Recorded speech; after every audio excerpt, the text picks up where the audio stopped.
السلام عليكم، نتمنى تكونوا كلكم بخير وعلى خير. اليوم ان شاء الله غادي نشارك معكم واحد العصير بالسويله اللي كيجي منعش ولذيذ بزاف.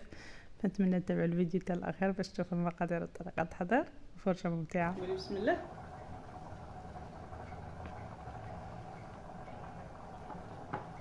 زوين زين تعالى بارطاج. نبداو على بركه الله. بالنسبه للعصير ديالنا غادي نحتاجو فيها هنايا السويله. فهنا هاد السويله راها صغيره، راه غير كتبان هكا في الفيديو كبيره، فلقيتهم هكا في السوق صغار بزاف، يعني الحجم ديالهم قد ليمونه، داك الحجم يعني ملي كتحطيها هكا في الداخل ديال اليد كتجي صغيره بزاف. فخديت هكا جوج، يعني انا درت كميه اللي قليله، فانا نتوما كتحكموا في الكميه اللي بغيتو بطبيعه الحال. فانا غادي ناخذ هاد جوج حبات وما درتهمش كلهم، خليت فيهم واحد الطرف كما قلت لكم راه صغار. وغادي ندير معاهم واحد عصير ديال حامضه وحده. هنا قالت لي تسنيمه خليني انا اللي غادي نعصروا لك. فانا غادي ندير مع العصير ديالي هنايا وريقات ديال النعناع،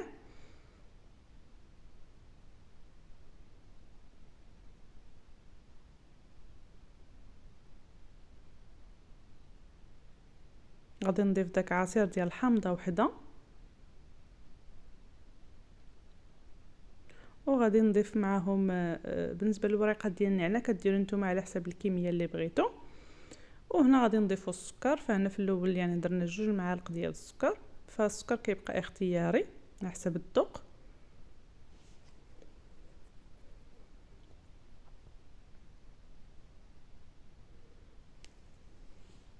وهنا غادي نضيف الماء. بالنسبه للماء راني درت الماء بارد، درت هنا تقريبا 2 كيسان ديال الماء، ويعني رديته حتى طحن مزيان.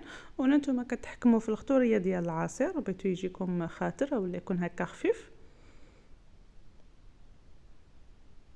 وهنا راه غادي نعطي لتسنيم الذوق حيت انا صايمه. سمعوا شنو غتقول.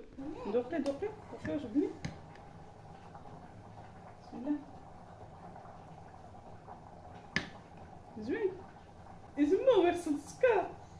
ها يخصل السكر حامض.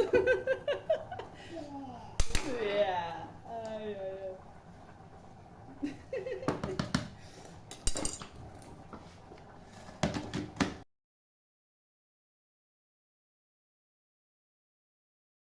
انا عطيته ليها باش تذوقوا، قالت لك راه حامض. عليها زدت باقي 2 معالق ديال السكر. وهنا راه غادي تقول لك دابا راه بنين.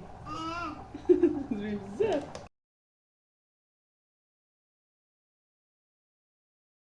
وهكا تيكون العصير ديالنا واجد، كيجي لذيذ ومنعش. الناس اللي كيعجبهم هكا الحامض غادي يعجبهم بزاف هذا العصير. نتمنى ان شاء الله تجربوه وراه غادي يعجبكم. هنا خديت الطريفات هكا ديال السويله، حيت كما قلت لكم ما درتهاش كلها، خليت فيها واحد الطريف هكا باش نزين به هكا العصير ديالي. كنديروا هكا في هاد العويدات وكنديروا هكا من الفوق هكا. شربي هذا، شربي هذا، قولي بسم الله.